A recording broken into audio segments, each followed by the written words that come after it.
శ్రీమాత్రే నమ. జై గురు దత్తాత్రేయ నమ. ఈ వీడియోలో మనం మిథున రాశి వారికి యోగించే గ్రహాలు అంటే ఏ గ్రహం యొక్క దశలో మిథున రాశి లేదా మిథున లగ్నం వారికి జీవితంలో అభివృద్ధి కలుగుతుంది, ఐశ్వర్యం లభిస్తుంది అన్న విషయాన్ని ఈ వీడియోలో తెలుసుకునే ప్రయత్నం చేద్దాం. మిథున రాశికి బుధుడు అధిపతి అవ్వడం జరుగుతుంది. ఈ బుధ మహాదశ మిథున రాశి వారికి ఏ స్థాయిలో ఉన్నా ఉన్నత స్థాయికి తీసుకెళ్ళడానికి ఉపయోగపడుతూ ఉంటుంది. అంటే బుధుడు విద్యాకారకుడు, వ్యాపారకారకుడు, భూములకు కారణం అవుతూ ఉంటాడు. అటువంటి బుధ మహాదశ మరి విద్యార్థి దశలో వచ్చినప్పుడు జాతకుడు విద్యలో చాలా ఉన్నత ప్రమాణాలు సాధించి అతి తొందరగానే చాలా క్విక్గా ఆ విద్య పూర్తి చేయడం జరుగుతూ ఉంటుంది. కొత్త విషయాలు తెలుసుకోవడం జరుగుతూ ఉంటుంది. అదే వ్యాపార రంగంలో ప్రవేశిద్దాం అనుకున్నా కూడా ఈ బుధగ్రహ అనుగ్రహంతో చాలా సులభంగా ఏమాత్రం కష్టపడకుండా ఉన్న చోట నుంచే ధనం సంపాదించే విధంగా బుధగ్రహ అనుగ్రహం ఈ మిథున రాశి వారి మీద సంపూర్ణంగా రావడం జరుగుతూ ఉంటుంది. అంటే బుధుడు రాశ్యాధిపతి, లగ్నాధిపతి అవడం వల్ల వ్యక్తిగతంగా మిథున రాశి వారి జీవితంలో అభివృద్ధి చెందాలంటే జాతకంలో బుధుడు బలంగా ఉండాలి. అంటే మిత్రక్షేత్రాల్లోనూ కేంద్ర కోణాల్లోనూ ఉన్నప్పుడు బుధ దశ వచ్చినప్పుడు, అంతర్దశలు ఉన్నప్పుడు దాని యొక్క ప్రగతి ఇంప్రూవ్మెంటు రావడం జరుగుతూ ఉంటుంది.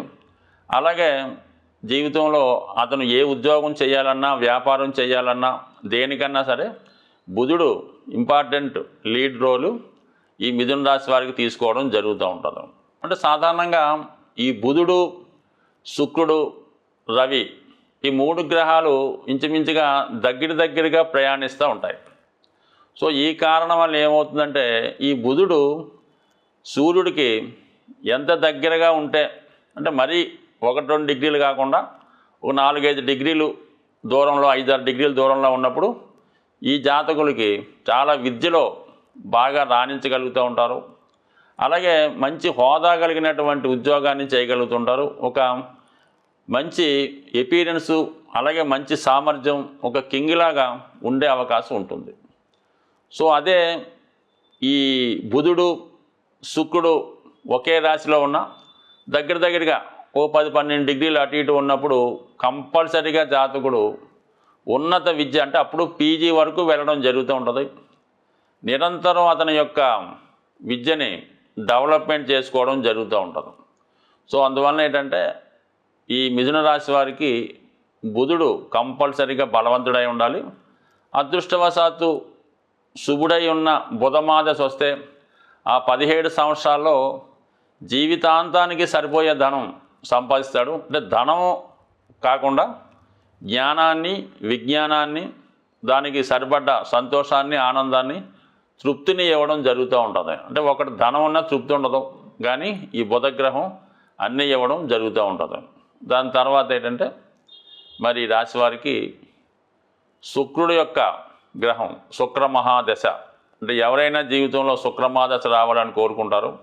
బట్ ఈ రాశి వారికి ఎస్పెషల్లీ పూర్వపుణ్య స్థానం కాబట్టి, అంటే పంచమ స్థానం తులారాశి, అదే మూల త్రికోణ రాశి అవ్వటం వల్ల మరి జాతకుడు పూర్వపుణ్యంలో చేసిన ఫలితాన్ని బట్టి ఈ జన్మలో జాతకుడు తన అదృష్టాన్ని పరీక్షించుకోవడం జరుగుతూ ఉంటుంది. ముఖ్యంగా వివాహం, సంతానం, తనలో ఉన్నటువంటి టాలెంటు, ఇవన్నీ కూడా ఈ శుక్ర మహాదశలో జాతకుడికి అనుభవంలోకి రావడం జరుగుతూ ఉంటుంది.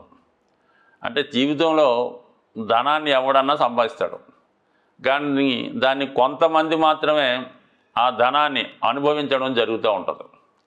ఆ అనుభవించే వాళ్ళు ఒకే ఒక్కరు ఎవరంటే ఈ మిథున రాశి వారు. అంటే ఈ మిథున లగ్నం, మనం రాశి చెప్పినా లగ్నం చెప్పినా మీరు ఒకటే భావించండి. వీళ్ళ మాత్రమే వారు సంపాదించిన ధనాన్ని సంపూర్ణంగా అనుభవించే యోగ్యత, యోగాన్ని కలిగి ఉంటారు. అందుకనే వీళ్ళ దగ్గర 10% ధనం ఉంటే 100% ఎంజాయ్ చేస్తారన్నమాట. 10 లక్షలు ఉంటే ₹1,00,00,000 కారు ఉంటుంది, కొంటారు. దాన్ని హ్యాపీగా కొద్ది రోజులు మాత్రమే వాడతారు. దాన్ని వేరే ఒకరికి ఇచ్చి మళ్ళీ కొత్త కారు కొనుక్కుంటూ ఉంటారు. వాళ్ళకి మనీతో పని అయితే ఉండదు. ఆ విధంగా స్పెక్యులేషన్ చేస్తూ అదృష్టవశాత్తు శుక్ర మహాదశ వస్తే జీవితంలో వివాహం ద్వారా కలిసి వస్తుంది. మంచి ఉన్నత కుటుంబానికి చెందిన భార్య రావడం వల్ల, వీళ్ళకి సహకరించడం వల్ల వీళ్ళ జీవితం మొత్తం ఈ శుక్ర మహాదశలో అటు పిల్లల అభివృద్ధి ఉంటుంది, అంటే పంచమ స్థానం కాబట్టి భార్య యొక్క ప్రేమని పొందుతారు. వ్యయాధిపతి కాబట్టి అన్ని సౌఖ్యాలు అనుభవిస్తారు అన్నమాట.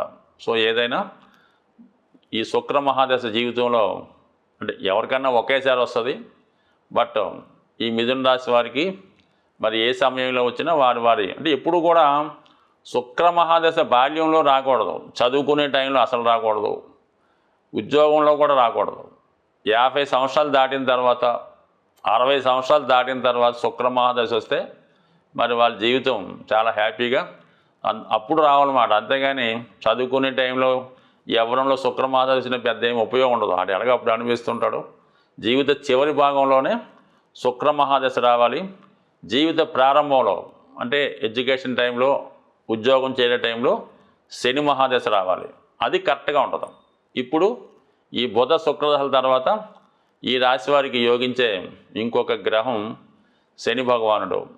అది ఈ రాశి వారికి అష్టమ భాగ్యాధిపతిగా ఉండడం వల్ల ఎక్కువగా మిథున రాశి వారు స్వదేశంలో కన్నా విదేశంలో, అంటే విదేశం అన్నప్పుడు కేవలం అమెరికానే అందరికీ గుర్తొస్తుంటుంది. మన సంస్కృతి కానిది అంటే మీరు ఒక ఆంధ్ర ప్రాంతంలో పుట్టుంటే మీ కర్ణాటక కూడా అది విదేశం కింద, అంటే వారి సంస్కృతి వేరుగా ఉంటుంది అన్నమాట. ఆ విధంగా మీరు ఆ బార్డర్ దాటి ఎక్కడికి వెళ్ళినా రాణించగలుగుతూ ఉంటారు. అయితే శని మహాదశ మాత్రం తన యొక్క 19 సంవత్సరాల్లో ముందుగా జాతకుడిని బాగా ఇబ్బంది పెట్టి కష్టపెట్టి, అంటే ముందు అష్టమాధిపత్యం ఉంది కదా, అప్పుడు దాకా ఉన్నటువంటి ఉద్యోగం పోవడం జరుగుతుంది. పోయిన తర్వాత ఉద్యోగం కోసం 1 సంవత్సరం ఎదుగుతాడు. అప్పట్లో ఉద్యోగం ఉన్నప్పుడు నెలకి 2 లక్షలు సంపాదించినాడు ఈ శని మహాదశ ప్రారంభం రాగానే 50,000కి 60,000కి చేయవలసి ఉంటుంది. అంటే అలా చేస్తేనే వస్తుంది. అలా కొన్ని సంవత్సరాలు 8 సంవత్సరాలు చేశాక మళ్ళీ 2-3 లక్షలకి వెళ్ళడం జరుగుతూ ఉంటుంది. బట్ ఏదైనా మిథున రాశి వారికి శని మహాదశ వాళ్ళని తీర్చిదిద్దుతుంటుంది అన్నమాట. అప్పుడు దాకా ఉన్నటువంటి లైఫ్ని కంప్లీట్గా మార్చేసి మళ్ళా కొత్త జీవితానికి వాళ్ళని ప్రజెంట్ చేయడం జరుగుతూ ఉంటుంది. సాధారణంగా ఈ మిథున రాశి వారికి ప్రారంభ జీవితం ఒకలా ఉంటుంది, ద్వితీయార్థం ఇంకోలా ఉంటుంది, మిడిల్లో ఒకలా ఉంటుంది. అంటే ఎవరికన్నా ఇది జరుగుతూ ఉంటుంది.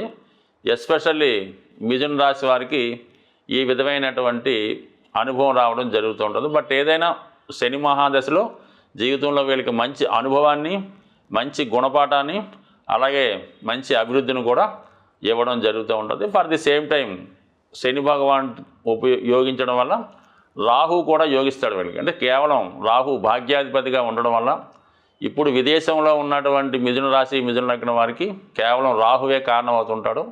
ఈ రాహు కారణం వల్ల ఈ మిథున రాశి వారు ఈ మీడియా రంగంలో, సినిమా రంగంలో, సాఫ్ట్వేర్ రంగంలో కష్టపడకుండా కేవలం మేధస్సుతో ధనాన్ని సంపాదించేవాళ్ళు, కానీ నెలకి 10 లక్షల పైన జీతం తీసుకున్న వాళ్ళందరికీ కూడా రాహువే కారణమవుతుంటాడు. బట్ ఏదైనా ఈ మిథున రాశి వారికి అదృష్టవశాత్తు యోగించే దశలు 4 ఉంటాయి కదా. బుధుడు 17 సంవత్సరాలు, శుక్రుడు 20 సంవత్సరాలు, రాహు 18 సంవత్సరాలు, శని 19 సంవత్సరాలు. అంటే వీళ్ళ జీవితంలో ఎక్కువ అదృష్టకరమైన రోజులు ఉంటాయన్నమాట. సో ఏదైనా మరి ఈ రాశివారు ఎక్కువగా రాహుగ్రహ అనుగ్రహం కోసం దుర్గా అమ్మవారిని పూజించడం వల్ల అటు శని భగవానుడు, రాహు 2 కలిసి మిమ్మల్ని చాలా అదృష్టవంతులుగా మార్చే అవకాశం ఉంటుంది. స్వస్తి.